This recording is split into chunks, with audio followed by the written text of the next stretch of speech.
یوم یکجہتی پر پوری قوم یک زبان، کشمیر بنے گا پاکستان۔ وزیر اعظم شہباز شریف کی مسئلہ کشمیر پر بھارت کو بامانی اور نتیجہ خیز مذاکرات کی پیشکش۔ آزاد کشمیر قانون ساز اسمبلی کے اجلاس سے خطاب کرتے ہوئے کہا، انڈیا ہوش کے ناخن لے، 5 اگست 2019 کی سوچ سے باہر نکلے۔ اعلان لاہور ہی آگے بڑھنے کا راستہ ہے، کسی انتہا پسندانہ اقدام سے وادی بھارت کا حصہ نہیں بن سکتی۔ لہو بہانے والوں کو تاریخ میں ظالم اور قاتل کی طرح یاد رکھا گیا۔ پاکستان کی امن پسندی کوئی کمزوری نہیں۔ شہباز شریف کی آرمی چیف کے ساتھ یادگار شہداء پر حاضری۔ وزیر اعظم کی حریت رہنماؤں سے بھی ملاقات۔ کشمیریوں کے شانہ بشانہ کھڑے رہنے کا عزم۔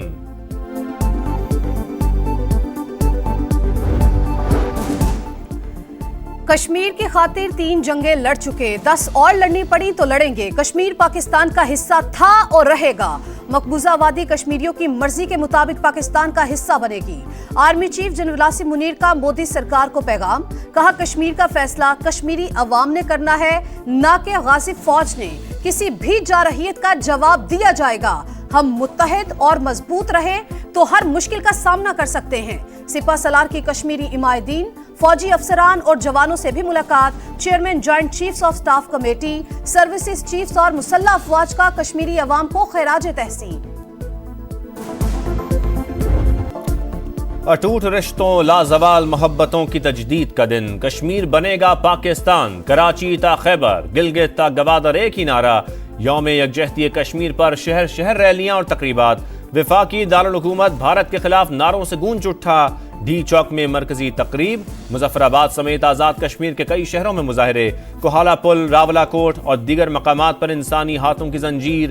1 منٹ کی خاموشی۔ کوہالہ پل یادگار پر پاک فوج اور آزاد کشمیر پولیس کی سلامی۔ پوری قوم کا کشمیری بھائیوں سے مثالی یکجہتی کا اظہار۔ لاہور کے مال روڈ پر ریلی، لبرٹی چوک پر مرکزی تقریب۔ وزیر اعلیٰ پنجاب مریم نواز کی شرکت، کہا ہمارے دل کشمیریوں کے ساتھ دھڑکتے ہیں، دعا ہے کشمیر بنے گا پاکستان کے نعرے کی جلد تعبیر ملے۔ کراچی میں پیپلز سیکریٹریٹ سے مزار قائد تک واک۔ فیصل آباد، ملتان، پشاور، کوئٹہ سمیت چھوٹے بڑے شہروں میں ریلیاں۔ کشمیری بھائیوں کو تنہا نہ چھوڑنے کا پیغام۔ بھارت کشمیری عوام کو ریاستی جبر کا نشانہ بنا رہا ہے، مظلوموں کو تنہا نہیں چھوڑیں گے۔ صدر آصف علی زرداری کا پیغام، مظلوم بھائیوں کی سیاسی، اخلاقی اور سفارتی حمایت جاری رکھنے کا عزم۔ وفاقی وزراء خواجہ آصف، عطا تارڑ، احسن اقبال، امیر مقام اویس لغاری اور خالد مقبول صدیقی نے کہا مقبوضہ کشمیر کو آزادی ملنے تک جدوجہد جاری رہے گی۔ وزیر داخلہ محسن نقوی کہتے ہیں پاکستان کا بچہ بچہ نہتے کشمیری عوام کے ساتھ کھڑا ہے۔ عبدالعلیم خان نے کہا ہر ابھرتا سورج آزادی کشمیر کی امید اور ہر ڈوبتا سورج بھارتی تسلط کا گواہ ہے۔ حافظ نعیم الرحمان نے کہا عالمی برادری UN قراردادوں پر عمل درآمد کرائے۔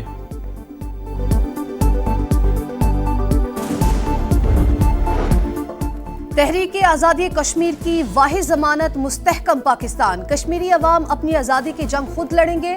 افواج پاکستان کشمیریوں کو کبھی تنہا نہیں چھوڑیں گے۔ وزیر اعظم آزاد کشمیر کا خطاب، کہا مسئلہ کشمیر حل ہونے تک خطے میں امن ممکن نہیں۔ بیجنگ میں صدر آصف زرداری اور چینی صدر شی جن پنگ کی ملاقات۔ 2 طرفہ تعلقات اور شراکت داری کو مزید وسعت دینے پر بات چیت۔ اقتصادی راہداری سے علاقائی روابط، مشترکہ فوائد اور خوشحالی کو فروغ ملے گا۔ اعلامیہ جاری، صدر کی چینی ہم منصب کو دورہ پاکستان کی دعوت۔ شی جن پنگ کا پاکستانی وفد کے اعزاز میں عشائیہ۔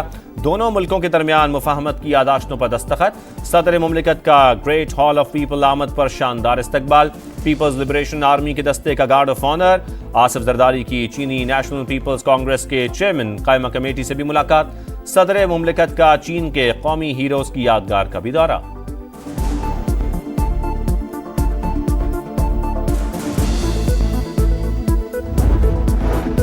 وزیر اعلیٰ سندھ مراد علی شاہ کی بیجنگ میں چینی کمپنی نورنکو کے حکام سے ملاقات۔ سرکولر ریلوے، تھرکول انرجی، ای وہیکل سمیت دیگر منصوبوں پر بات چیت۔ شرجیل میمن بھی الیکٹرک بس مینوفیکچرر سے ملے، سرمایہ کاری اور پلانٹ لگانے کی پیشکش کی۔ ناصر شاہ کی گرین انرجی کے فروغ کے لیے ہر ممکن تعاون کی یقین دہانی۔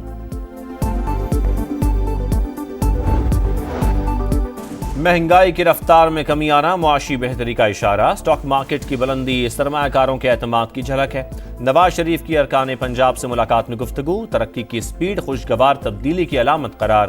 مریم نواز نے کہا عوامی خدمت کے ذریعے روایت کو آگے بڑھا رہے ہیں۔ خیبر پختونخوا حکومت کا افغان حکومت سے پہلا باضابطہ رابطہ، بیرسٹر سیف کی افغانستان میں قائم مقام سفیر مولوی سردار احمد شکیب سے ملاقات، صوبائی حکومت کا پیغام پہنچایا، دونوں ممالک کے عوام کے درمیان رابطے بڑھانے پر اتفاق۔ کراچی میں خونی ڈمپر زندگیاں چھیننے لگے، چوہر موڑ کے قریب تیز رفتار ڈمپر کئی گاڑیوں پر چڑھ دوڑا، حادثے میں میاں بیوی سمیت 3 افراد جاں بحق، 2 زخمی۔ کھوکھرا پار میں بے قابو بس نے لوگوں کو کچل دیا، خاتون اور بچہ جان سے گیا، بس ڈرائیور گرفتار۔ وکلاء کا رویہ ناقابل برداشت، مزید کام نہیں ہو سکتا۔ حیدرآباد کے تمام تھانوں کے ایس ایچ اوز نے 3 ماہ کے لیے چھٹیوں کی درخواست دے دی۔ ایس ایس پی فروخ لنجار اور ایس پی ہیڈ کوارٹرز مسعود اقبال بھی شامل، ڈی آئی جی کے اہلکاروں کو منانے کی کوششیں، کہا ہم قانونی راستہ اختیار کریں گے۔ اسماعیلی کمیونٹی کے روحانی پیشوا پرنس کریم آغا خان 88 سال کی عمر میں انتقال کر گئے۔ پرنس کریم اسماعیلیوں کے 49ویں روحانی پیشوا تھے۔ مثالی خدمات پر نشان پاکستان اور نشان امتیاز سے نوازا گیا۔ وزیر اعظم شہباز شریف، نواز شریف، بلاول بھٹو اور دیگر رہنماؤں کا اظہار افسوس۔ ڈونلڈ ٹرمپ بھی جنگی مجرم نیتن یاہو کی زبان بولنے لگے، امریکی صدر کا غزہ پر قبضے کا اعلان، کہا فلسطینیوں کو بے دخل کریں گے، زمین ہموار کریں گے، نیا شہر بسائیں گے۔ نیتن یاہو سے ملاقات کے بعد پریس کانفرنس، مغربی کنارے کو اسرائیلی ملکیت تسلیم کرنے سے متعلق جلد فیصلہ کرنے کا انڈیا، ایران کو ڈیل کی پیشکش، ایٹمی ہتھیار بنانے کی صورت میں سخت رد عمل کی دھمکی۔ امریکی صدر کے بیان پر عرب اور یورپی ممالک کا رد عمل، فلسطینیوں کی بے دخلی کا منصوبہ مسترد، آزاد اور خود مختار فلسطینی ریاست مسئلے کا واحد حل۔ سعودی عرب اور ترکیہ نے ٹرمپ کا منصوبہ ناقابل قبول قرار دے دیا۔ چین، برطانیہ، آسٹریلیا، اسپین، اقوام متحدہ اور فرانس کی بھی امریکی منصوبے کی مخالفت۔ امریکی سینیٹر کرس مرفی نے ٹرمپ کو پاگل قرار دے دیا، کہا غزہ پر حملہ دہائیوں تک جنگ کا باعث بنے گا۔ حماس نے امریکی صدر کے بیان کو مضحکہ خیز قرار دیا۔ بڑا مقابلہ، بڑے نام، تیاریاں تمام، انتظار صبح و شام۔ چیمپئنز ٹرافی کا رنگا رنگ میلہ، نیوزی لینڈ کا اسکواڈ لاہور پہنچ گیا۔ ٹورنامنٹ کے میچ آفیشلز کا اعلان، پاکستان کے احسن رضا بھی شامل۔ میگا ایونٹ سے پہلے کینگروز کو بڑا دھچکا، انفٹ کپتان پیٹ کمنس کی شرکت تقریباً ناممکن۔ جوش ہیزل ووڈ بھی فٹنس مسائل سے دوچار، جنوبی افریقہ کے